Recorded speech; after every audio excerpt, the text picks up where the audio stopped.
welcome to my freak show. Let's find out which Cody Fern character would keep us alive in American Horror Story. Huge spoiler alert for every single season that Cody Fern has appeared in. Now, if you like the video, please like, maybe throw me a subscription. And to take it a step further, you can join my Patreon and channel memberships. So, to determine our probability of living, I will add the positives and the negatives of every character, dash in some of my personal opinions, stir in some facts, and bake the odds of our survival.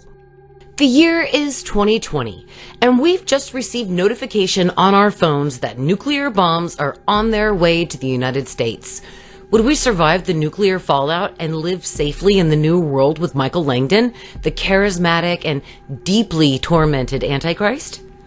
The positives here are, as the son of Satan, Michael possesses immense supernatural abilities, including telekinesis, mind control, and necromancy. I gotta say, he is highly intelligent, and charming, and persuasive, and he can certainly bend others to his will. And at times, he exhibits a genuine desire for belonging and love, particularly in his relationships with Miss Mead and the Warlocks. But the flaws here are, despite his godlike powers, Michael struggles with insecurity and identity issues. He seeks guidance, validation, first from the Warlocks and then later from Satan himself. His temper is explosive, and when faced with rejection or failure, he reacts like a spoiled child. He is ultimately undone by his own arrogance, emotional instability, and inability to comprehend human resilience and love. Now, personally, I think I speak for all of us when I say I feel strongly about my survival odds with Michael Langdon. That being said, he really needed better evil people surrounding him, like Art the Clown, Pazuzu, Hannibal Lecter, Annie Wilkes, hell, the ghost from the murder house. Just get rid of those Silicon Valley dipshits and give him partners like Art and Pinhead. I mean, those three would literally bring the right kind of pain that Michael desires. My laundry timer is done. Yet, Michael must learn to keep his temper in check, surround himself with the right people, and mature the fuck up for any one of us to be able to survive with this little whiny asshole. But very quickly, am I the only one who thinks that with the right woman, Michael would have thrived and lived up to his father's expectations? Ooh, guys, it would have been awesome. Like, I would have loved to see Michael take a woman like Siobhan as his wife. That would have been badass to see. Who do you think would be awesome as Michael's wife? Let me know in the comments and I'll do a theory video about that. It is 1984 and we're at Camp Redwood for the summer, but there's a lot of serial killers in the woods and among us. Will we survive with Xavier Plimpton, the aspiring actor that is narcissistic, dramatic, and desperate for fame? The positives here are Xavier is confident, ambitious, and a natural performer, always eager to be in the spotlight. His enthusiasm makes him a fun and engaging presence at Camp Redwood, and he certainly shows moments of loyalty to his friends. His perseverance and will to survive are strong, even after he was stuck in the oven and suffered those horrible burns. Oh my God. But sadly, Xavier has a lot of flaws. His obsession with fame makes him selfish and willing to exploit others for personal gain. He initially works as a softcore corn actor and manipulates his friend Blake for career opportunities. And when danger strikes, his narcissism leads to panic and reckless decisions. Though he does fight to survive, his fear does cloud his judgment, and his arrogance prevents him from truly growing as a person. Now, to be honest, Xavier is one of my favorite Cody Fern characters. Xavier has so many layers to his character despite how narcissistic he tends to be. His concern for Birdie, desire to be something else other than someone's play toy, and won't leave people behind makes Xavier a great companion to survive with at Camp Redwood. Now, that being said, Xavier does not have one piece of survival skill. He runs away or he freaks out when things go bad, and this certainly will not help us survive, especially since Xavier believes that Margaret is a victim. All of us smelled her murderous shit from episode 1. Xavier might be too gullible to help us get out alive. Though unless we use him as a meat shield, I highly doubt we'll survive the season with Xavier. We are the people of the United States in 1954. People are being abducted by aliens at the compliance of the United States government. Would we be abducted, or would we be safe with Valiant Thor, the mysterious alien emissary that is diplomatic, enigmatic, and morally ambiguous? The positive traits here are Valiant Thor is highly intelligent, diplomatic, and persuasive. And as an alien envoy, he negotiates a deal between the aliens and the United States government, displaying patience and tact in handling human leaders. He operates with a clear sense of purpose, maintaining a calm and composed demeanor, even if it's high-stakes situations. His flaws, though. While he presents himself as a neutral mediator, his loyalties remain unclear. I mean, his detachment from human emotions makes him appear cold and calculating.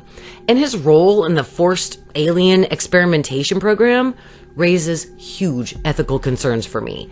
He prioritizes the mission over individual lives, leading to morally questionable decisions.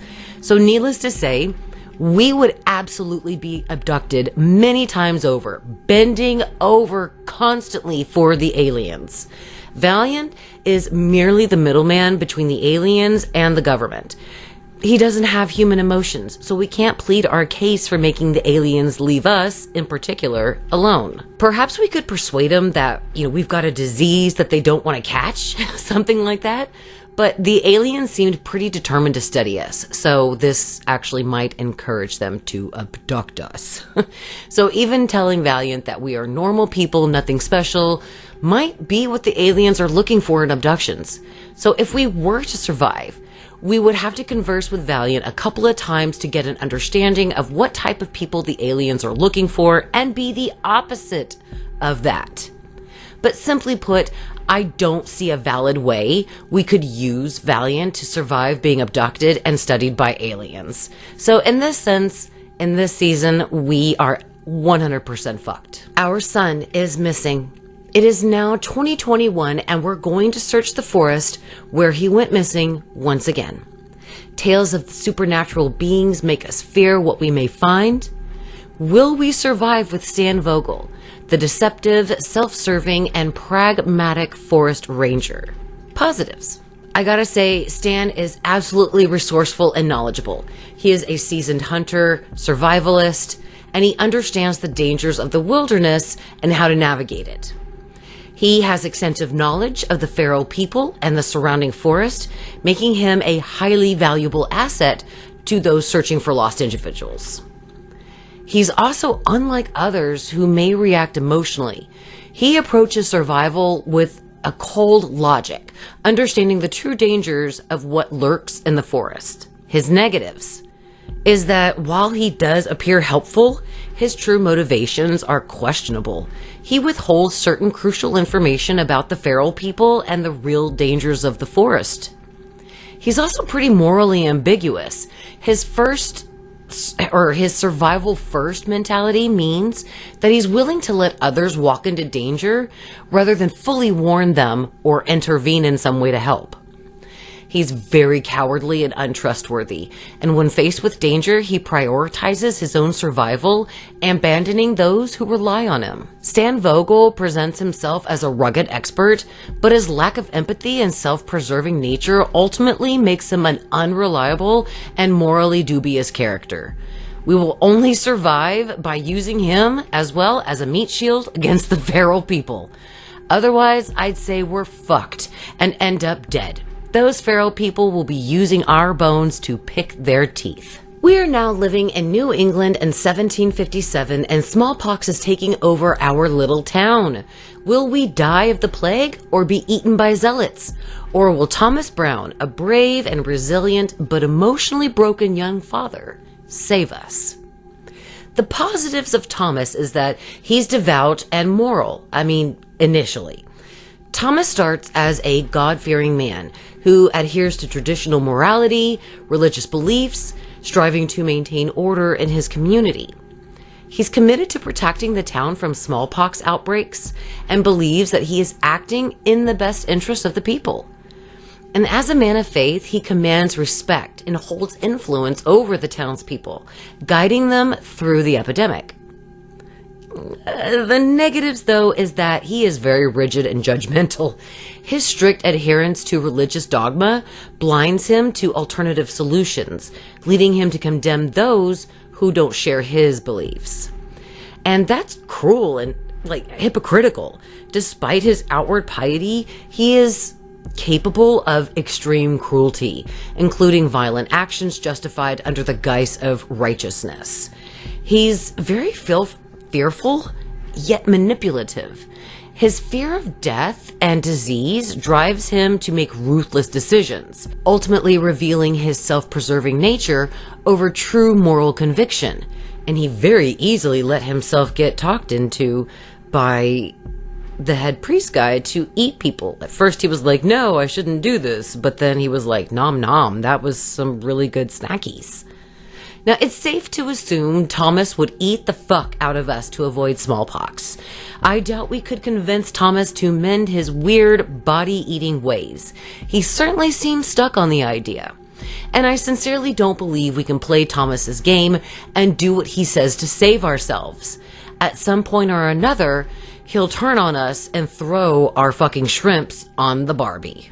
Now, Cody Fern's American Horror Story characters all share an undeniable charisma and intensity, yet they're vastly different motivations. They make each other uniquely compelling. From Michael Langdon to Xavier Plimpton to, all of them. When it comes to survival, the odds are not in our favor. Under the right circumstances, Michael might keep us alive in the apocalypse, but only if we prove ourselves useful. With Xavier, our fate is sealed. Unless we have extraordinary courage and intelligence, we're doomed. Valiant Thor? Oof. He wouldn't think twice before handing us over to the aliens. Stan Vogel's fate was already written, and we'd likely share his same grim ending. And Thomas? Let's just say straight up, we'd be dinner.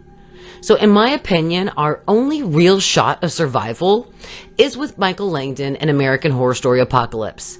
And every other season, we would be dead. So what do you think, guys? Which Cody Fern season would you survive? Let me know in the comments. Thank you all so much for watching, and beware of our girl, Sexy Scathitch.